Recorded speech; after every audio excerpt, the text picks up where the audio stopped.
And the more you know about Jewish holidays and the relationship to Christian holidays and traditions, the stronger you will be as an American, irrespective of whether you are a practicing religious person or not. And I intend to spend a few minutes today talking about the meaning of religion in general without specifying. And I think I'll do that in the next 3 minutes before I get back to finances, and I will tell you why. Because it's times like this that are going to have many people searching their soul. Many of you listening to the show will have been wiped out by this crisis before this is over, or you have already lost your 401k or your pension plan, whether you know it or not. And many of you are going to think the world is coming to an end. Well, one world ends, another world begins. One world ends, another world begins. From the beginning of time, tragedies have occurred, both personal, financial, physical, you name it. Sure, it's the end of the world in some ways, but it's the beginning of another world, maybe a kinder world, a gentler world, a more meaningful world, a deeper world, instead of a showy world, a world where everything is just simply what I own, what I wear, what I this, what I that, I. Maybe you'll come to understand that there's a higher authority, a higher power.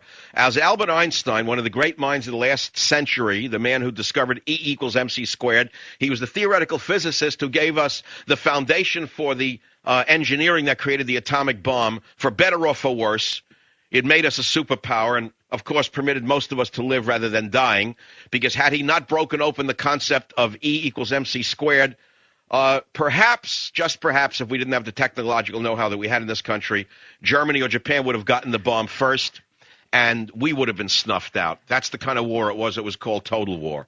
So for better or for worse, here we are. What I want to say to you is Albert Einstein said that a life without purpose is not worth living.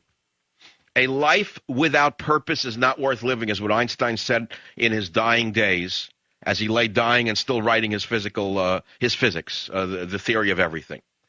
As he lay dying, he said that a life without purpose is not worth living. And what I'm getting to you is there's got to be more purpose to life than getting and spending. Sure, getting and spending is wonderful. We all do it. We all scurry after the next fragment of gold like the people we are. We have been from the beginning of time. Man has always chased money. But remember what I just said to you. You can learn to live with less. You can learn not to go on 10 vacations a year. You can learn not to have 10 cars. There are many things you can learn to live without. And what I'm telling you is you're going to have to learn to live in a different way, and we all will. And if you study your religious teachings, you know what it's all about? Humility. All of religion is about teaching you to live in bad times. Who needs religion when things are good? Do you cry out for God when things are going well and you made $1 million or $10 million?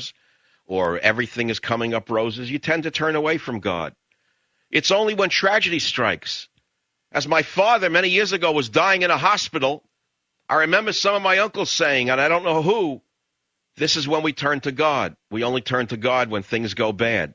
Maybe it was meant in a bitter, cynical way. I really didn't understand it. I was a little kid. Yeah, well, I understand that. Many people understand that too. There are no atheists in a foxhole.